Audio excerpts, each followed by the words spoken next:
Ini kabar baik bagi calon tenaga kesehatan yang baru saja lulus dari program pendidikan vokasi maupun profesi. Nah, khususnya mungkin bagi mahasiswa keperawatan. Tentu di dalam rancangan Undang-Undang Kesehatan yang saat ini sedang dibahas di DPR sebenarnya sangat menguntungkan. Kenapa demikian? Silahkan simak ya. Jangan lupa yang belum subscribe, silahkan subscribe, berikan like, serta komentarnya.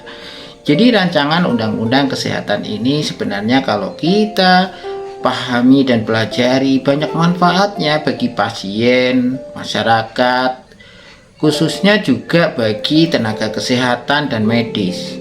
Ya, itu kalau kita mampu memahaminya dan mau membacanya dengan baik. Nah, kali ini Bang J akan membahas tentang manfaat dari sisi para calon tenaga kesehatan, ya khususnya perawat.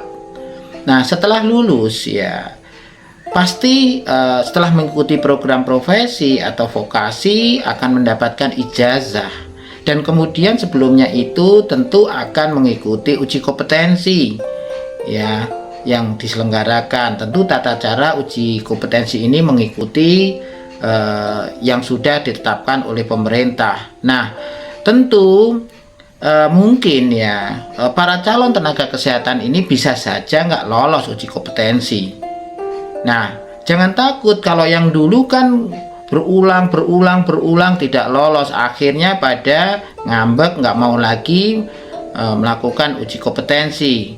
Nah, untuk saat ini ketika misalnya mengikuti uji kompetensi tidak lolos, maka diberi kesempatan dan itu dibiayai oleh pemerintah pusat. Nah, tentu ada jangka waktunya 6 bulan pasca uji kompetensi tidak lolos itu, maka harus ikut kembali. Dan tentu selama ikut itu harus dulu diberikan pendampingan dan dukungan bagi calon tenaga kesehatan yang mengikuti uji kompetensi itu.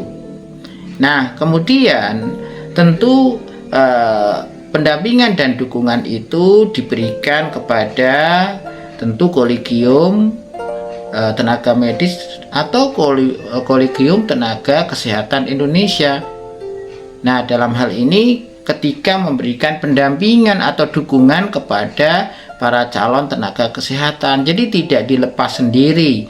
Pemerintah pusat bertanggung jawab atas menyiapkan mereka calon tenaga kesehatan untuk menghadapi uji kompetensi. Nah, ketika di pasal 208 ini sudah jelas sekali bahwa mahasiswa pendidikan vokasi dan pendidikan profesi, tenaga medis ataupun tenaga kesehatan yang tidak lulus uji kompetensi sebagaimana dimaksud pada ayat 5 dapat mengikuti uji kompetensi ulang yang diselenggarakan oleh kolegium dengan pembiayaan dari pemerintah pusat.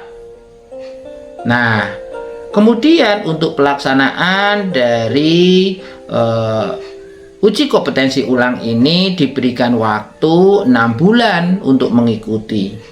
Kembali setelah mendapatkan pendampingan dan dukungan dari pemerintah pusat pada kolegium tenaga medis atau tenaga kesehatan Indonesia. Nah, kemudian tentu ketentuan lebih lanjut mengenai tata cara pelaksanaan uji kompetensi diatur dengan peraturan pemerintah. Artinya ada turunannya, tidak berhenti sampai di situ. Nah, bagi teman-teman yang sedang mengikuti program pendidikan profesi baik nurse atau profesi lain, tentu tidak usah khawatir. Tentu dengan pengambil alihan tanggung jawab dari yang dulu itu mungkin perguruan tinggi, sekarang ini pemerintah pusat dan daerah tentu diminta peran sertanya untuk mendampingi proses pengadaan tenaga kesehatan termasuk tenaga medis.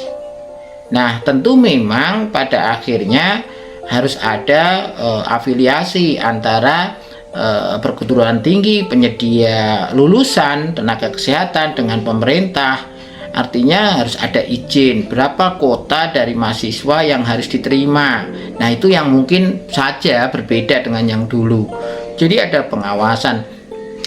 Gunanya apa? Sebenarnya cukup realistis, cukup logis.